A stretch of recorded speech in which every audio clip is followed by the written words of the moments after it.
संघटना असेल, आपल्या तालुक्यामध्ये सत्यशोधक बहुजन आघाडी आहे, असे बरेच काही आहेत जे मला समजलेलं आहे की यांनी पाठिंबा व्यक्त केला आहे.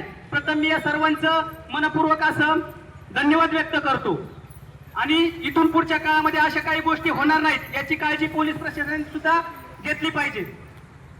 जर कुणाला पाठिंबा द्यायचे इथून पुढच्या आजच्या आंदोलनाला जर कोण जर सदस्य आले असतील, कोण पक्षाचे किंवा सामाजिक संघटनेचे कोण सर्व आले असतील तर त्यांनी आपला पाठिंबा घोषित करू शकता. धन्यवाद.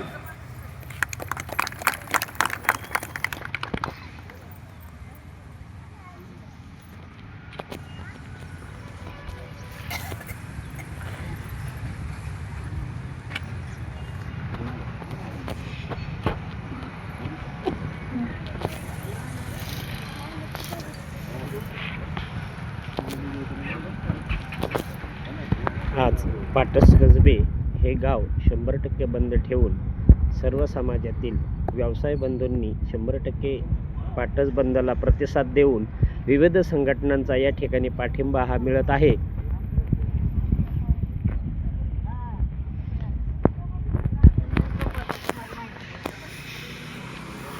या ठिकाणी हा पोलीस बंदोबस्त आहे. कोणताही अनुचित प्रकार हा घडू नये यासाठी सर्वांनी या निषेध मोर्चाला पाठिंबा दिलेला आहे. त्यांचं मी त्या ठिकाणी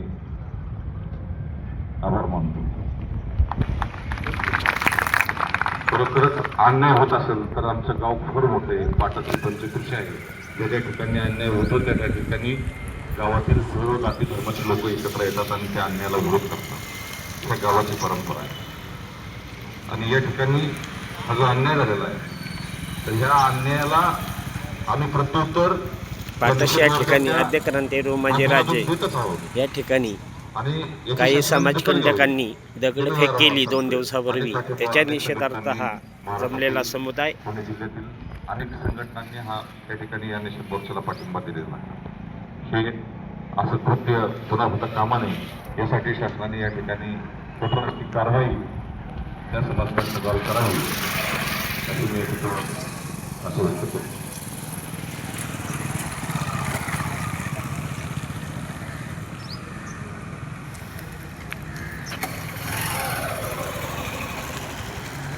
संपूर्ण कसबे पाटस बंदला व्यावसायिक व ग्रामस्थांचा उत्स्फूर्त प्रतिसाद. प्रतिमेवर आणि फलकावर दगडफेक करून काही समाजकंटकांनी जे कृत्य केलं आहे त्या कृत्याचा निषेध म्हणून ही जाहीर निषेध सभा इथे आयोजित केलेली आहे.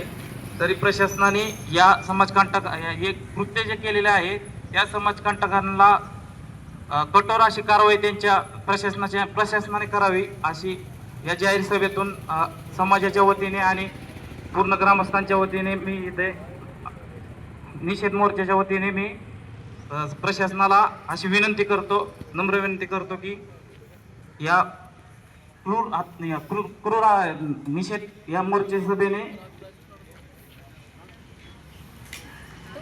धन्यवाद.